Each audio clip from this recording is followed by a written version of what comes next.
pouco tempo atrás foi feita uma pesquisa na Universidade de Harvard que falou exatamente sobre a questão da felicidade, né, o coeficiente de felicidade, de saúde, por exemplo, cognitiva, associado a exatamente as relações pessoais.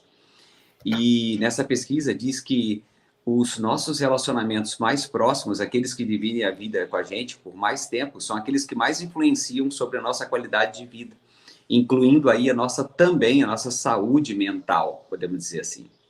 Então, quando nós falamos de relacionamento, nós estamos falando de uma condição extremamente importante para a saúde cerebral. Pois é, mas o professor diz que esses relacionamentos são com a esposa, com a família, Relacionamentos sociais, em aqueles que são geral. mais próximos de nós, esposa, Uhum. filhos, amigos, os mais próximos, né? Então já começa ali por dentro de casa, praticamente, que começa já a nossa saúde mental, que daí, Com certeza. derivado disso, entra aquelas questões, né, de estresse, briga, né, discussões, enfim, todo esse processo influencia diretamente então, na nossa saúde cerebral, então. Diretamente sobre a saúde. A gente sabe que ambientes familiares, por exemplo, que têm muita discórdia, muito problema, tende a afetar o desenvolvimento cognitivo, não só dos indivíduos que estão envolvidos diretamente, mas como aqueles que vêm diretamente dessa relação, por exemplo, os filhos, né? É Que como, pagam um preço alto por sim, ter alterações, né? Ter dificuldades nesse ambiente social criado dentro do ambiente familiar, né? pois é, e o inverso também, né, professor? Eu lembro que quando a gente era criança, quando os pais brigavam, por exemplo, a criança, né, eu, no caso, no momento, ficava um pouco, assim, assustado, né? Isso também influencia também, né, no meu desenvolvimento. Não tenha dúvida, esse tempo atrás também uma outra pesquisa feita com crianças, foi bem legal isso. Uma criança, eles pegaram crianças de até 2 anos de idade, agora estou me lembrando, criança até 2 anos de idade, criança brincando, deram um objeto para a criança brincar, né, e tal, ela foi brincando ali e tal, e interagia com a pessoa que estava com ela e tal. De repente chega alguém gritando no ambiente, imediatamente a criança congela. E todo Hum, aquele comportamento exploratório sobre o brinquedo, né, a interação que ela tinha com a outra pessoa no ambiente, simplesmente desapareceu. Ela ficou parada olhando assim, ó, congelada para a pessoa que começou a gritar, falar em voz alta. Então, com isso, eles começaram a perceber que existe uma grande inibição das informações sensoriais que chegam para a criança quando tem um ambiente estressor, como, por exemplo, esse ambiente, vamos dizer assim, agressivo no seu entorno, sabe? Então, é, isso atrapalha o desenvolvimento cognitivo da criança, inclusive na exploração do próprio ambiente, como te falei. É muito. sim, São pesquisas que são feitas agora, não tem muito tempo isso. é como se a gente ficasse, a criança ficasse em alerta, né, constante, ela fica assustada e fica, opa, não posso fazer isso. Eu vi um videozinho também, já que a gente está vendo aqui, acho que o professor já deve ter visto, de um cachorro. O pessoal pega ali, o cachorro faz uma ação, aí ele pega um bonequinho no formato de cachorro e faz a pessoa, sei lá, uma ação com o cachorro e vai lá dar um monte de soco no cachorro e aí joga ele pro lado e pronto, bota ali. Aí daqui a pouco ele para e aí ele vai, o cachorro já olha assim, já não faz a mesma ação, né? E faz a mesma coisa com a criança.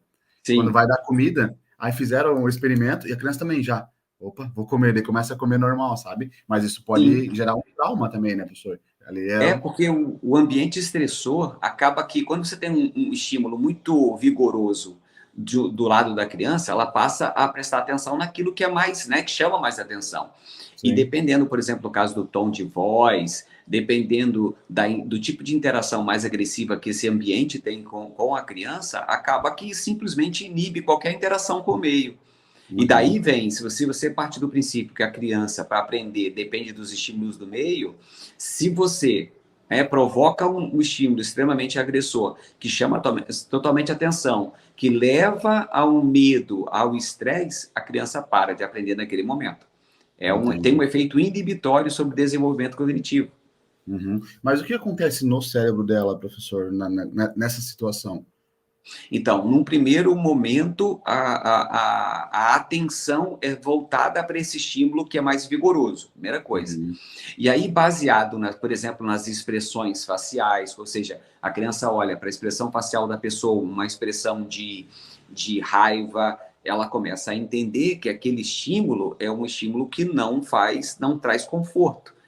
Então, ela começa a entender, a partir das expressões faciais, o tipo de emoção que aquele indivíduo está expressando, entendeu? E Uhum. isso gera aprendizado. É aprendizado, tudo para a criança é aprendizado. Então, ela começa a conviver com esse estímulo, começa a entender que aquele estímulo não é agradável, não é estressor.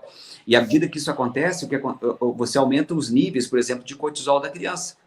Toda vez que ela ouvir um grito, ela começa a entrar em alerta. Esse alerta gera estresse. Estresse eleva o nível de cortisol, e o nível de cortisol está associado, por exemplo, à diminuição da arborização dos dendritos do neurônio nas áreas de memória, diminui a neurogênese se esse cortisol for crônico, por exemplo, se a criança estiver inserida nesse ambiente o tempo inteiro, então a tendência é diminuir a produção de novos neurônios, assim como também o aumento da arborização dendrítica, que é aquilo que faz o neurônio crescer e se comunicar.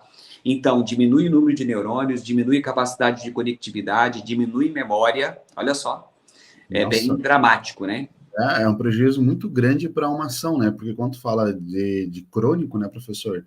É porque isso é mais constante, né? É uma repetição que tem que se ocorrer para ela se tornar crônica, né? E Sim. aí, a partir desse momento, a pessoa, né, o indivíduo, ele perde todos, né, os benefícios que ele poderia ter de desenvolvimento, né, pessoal dele, Isso. né?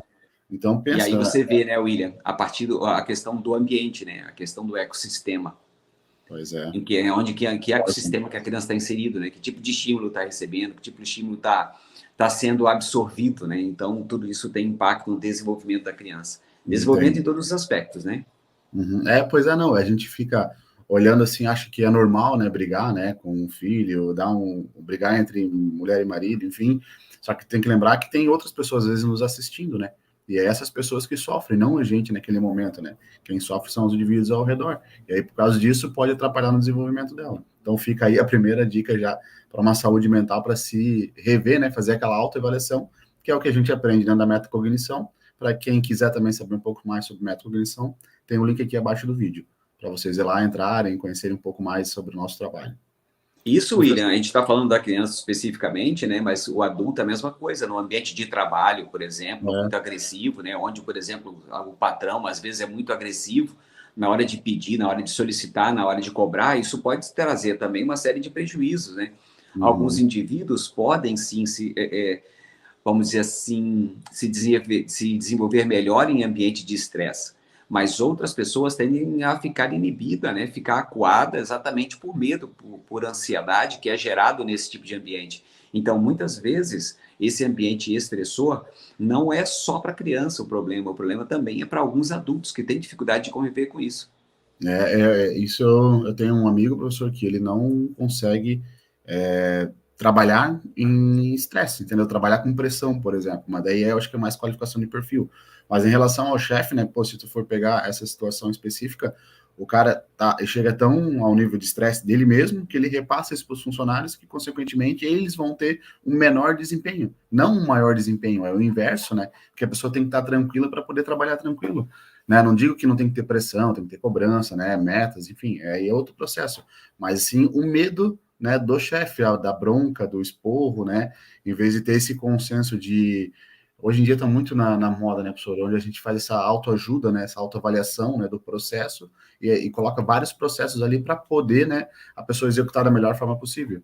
Então eu vejo que essa parte acho que é a parte do psicólogo, né, que faz a parte de contratação, no RH ali, está muito hoje em alta, né? Porque o que importa trazer o indivíduo qualificado para a vaga específica, certo? Entendeu? Exatamente. Esse a gente tem um perfil. É aquele negócio, né? Uma das características desse perfil que você está falando para viver nesse tipo de ambiente tem que ser aquele cara que tem a inteligência emocional, por exemplo, para lidar com isso, né? Saber que às vezes o cara está sendo agressivo, está sendo, né, tão invasivo, mas na verdade não é nem o cara que está ali, quem está ali é a empresa, vamos dizer assim. Então você tem que ter o perfil de ver, bom, essa relação não é comigo exatamente, mas sim com o trabalho, porque tem gente que às vezes no ambiente de trabalho é extremamente agressivo, mas quando sai é outra pessoa.